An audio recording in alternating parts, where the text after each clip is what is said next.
Hello friends, I'm Emile and welcome back to some more Gran Turismo 2. Today we continue on with our Let's Play. This is episode 94 and in today's episode we are going to be taking on the British Nationals.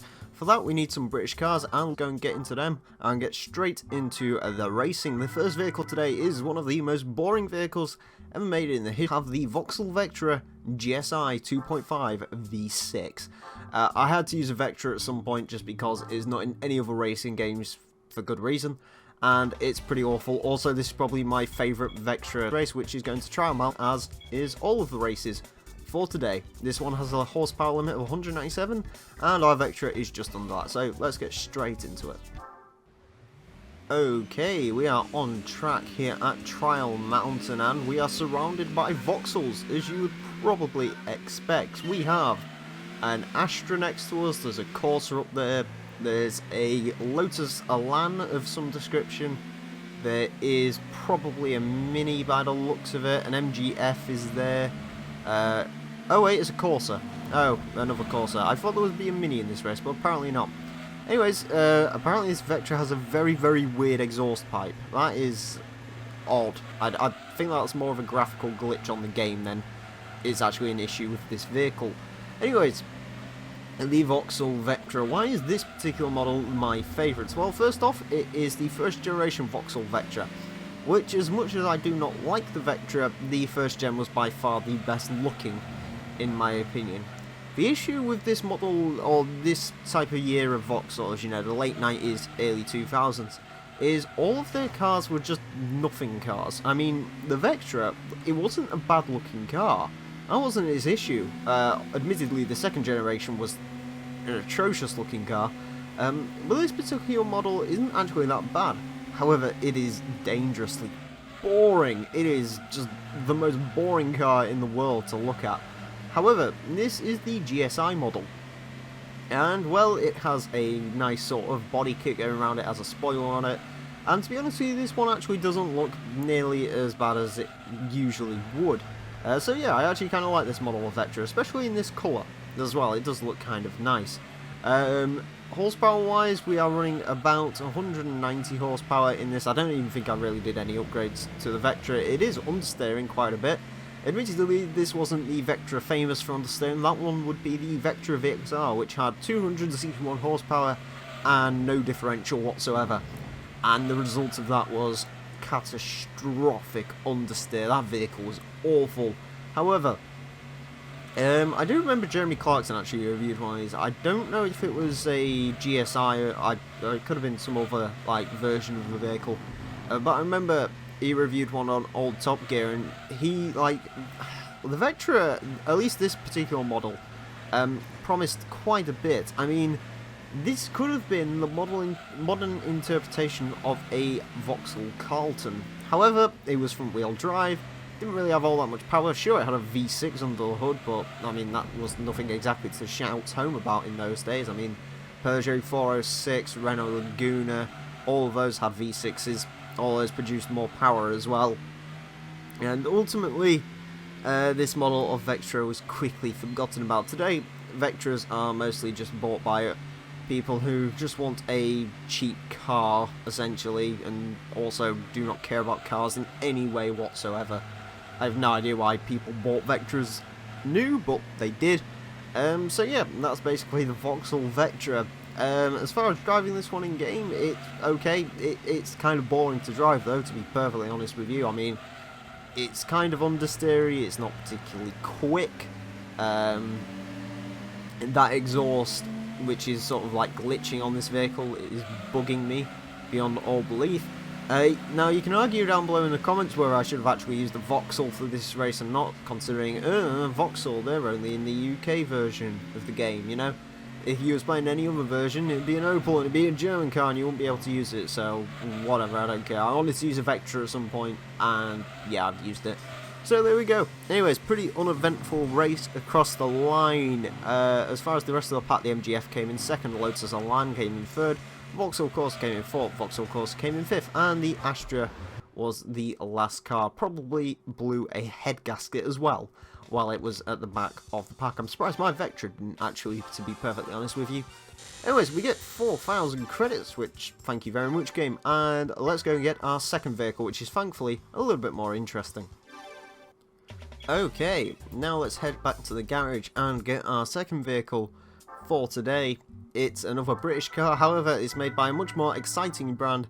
It is a Jaguar XK8 Coupe, 321 horsepower, 1,437 kilograms of weight. I believe I did do some modifications to this. It has racing mediums, racing muffler, full weight reduction and a computer. It's still ridiculously heavy.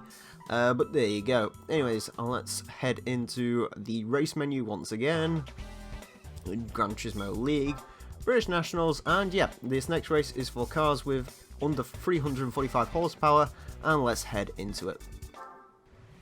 Okay, we are on track with our Jaguar, and well, the cars around us are pretty damn similar. We have a Jaguar XJ over there, we have a TVR Chimera, Lotus Elise, there is a Vauxhall Vectra, surprisingly enough, in one of the most boring colours I've ever seen, and a Lotus Motorsport Elise. Now that car could actually be kind of a weird entity in this race. Anyways, why did I go for a Jaguar XK8 Coupe? Well, I'll tell you exactly why I went for the XK8 Coupe, because it was a toss-up between the Jag and the TVR Chimera. I ended up going with the Jaguar just because I've used quite a lot of TVRs in this Let's Play. I used a Cerberus Speed 6 for one of the first special events. I used a Tuscan for the one-make races. I believe I also used a... oh god, what's the other one called? The Griffith. I used the Griffith for the Roadster Cup as well at one point. So I decided I'd drop the TVR thing and end up running a Jaguar, because the Chimera is basically a Cerberus with no roof, so yeah, kind of same cars. So I decided I'd run the Jag, because we've only actually used one Jaguar during this entire... Actually no, we've used 3 now, to tell a lie, but I haven't used the XK8 yet, so yeah. Another reason I'm also using the XK8 is because it's actually kind of an interesting vehicle. You see, this was actually the basis for the Aston Martin DB9. These vehicles actually share floor pans, and I believe they share quite a lot of dashboard pieces and so on and so forth. And that's sort of why people call the Aston Martin sort of a... Oh god, we're going that way. That's why people used to call the Jag a... Oh, sorry, the Aston Martin a Jag in drag, because the XK was very similar to the DB9. I do have to say, as much as I don't mind the XK from this particular generation, I do much prefer the Aston Martin over the Jaguar. It's just, to me, it's a much better looking vehicle. Thankfully, the Vectra is almost at the back. In fact, I'm tempted to punt that Vectra into a wall just to make sure he finishes last and doesn't get past this Jaguar.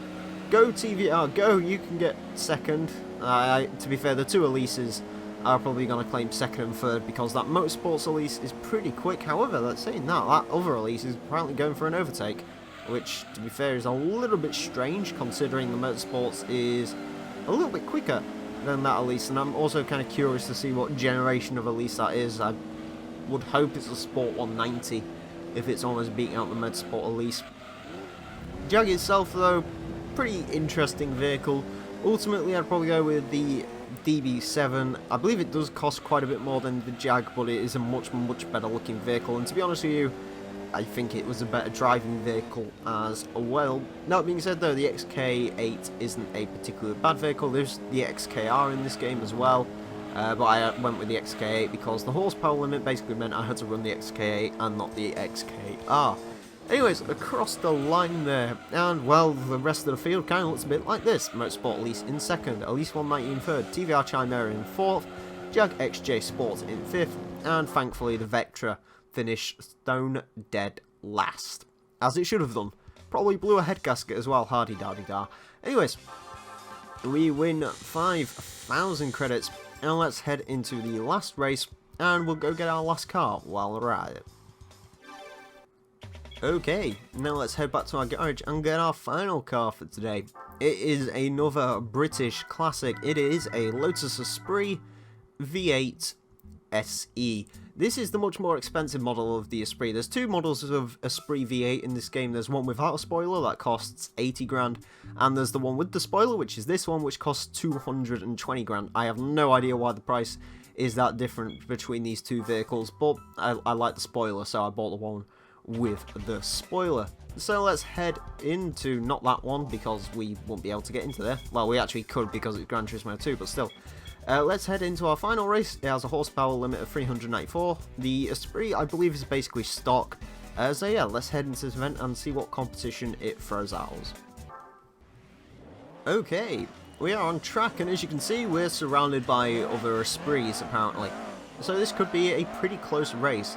Anyways, we have a Jaguar, I'm assuming that's the XKR, not the XK8.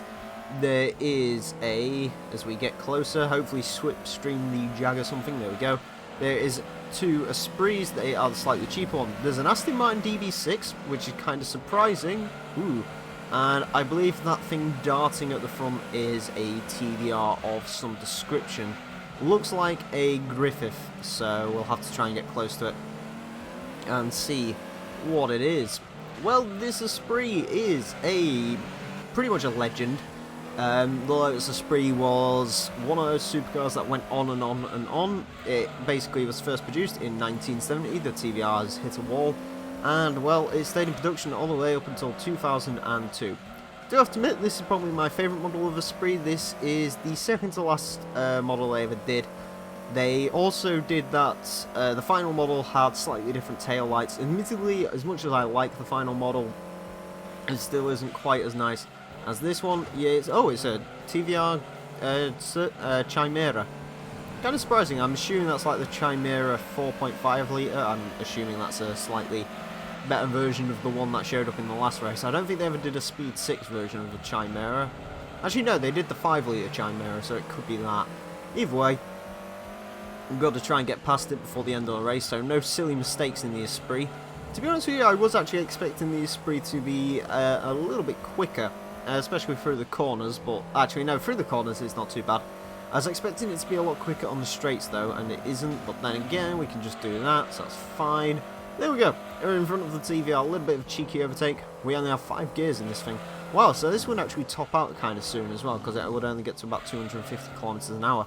Oh god, not this again, we had this in the Jag. Oh, it's been saved, it's fine, and the TVR's given us a little boost to add as well. Thank you, TVR.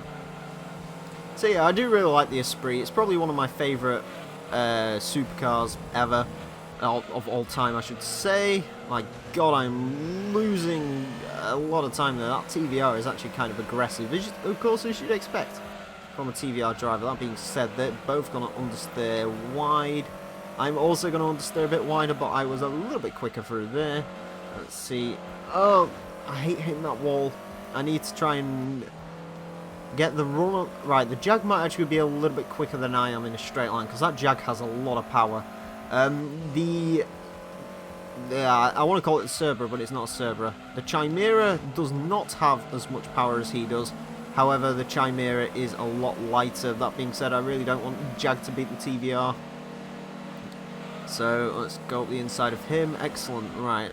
If we can hold our speed for the next... Oh, no, the Jag's going to try and take me on the inside. He's making a gap which wasn't there, clearly. However, unfortunately for you, Mr. Jag, I am going to cock that up quite significantly. No, I buzzed in the limiter. No! Go, Lotus, go!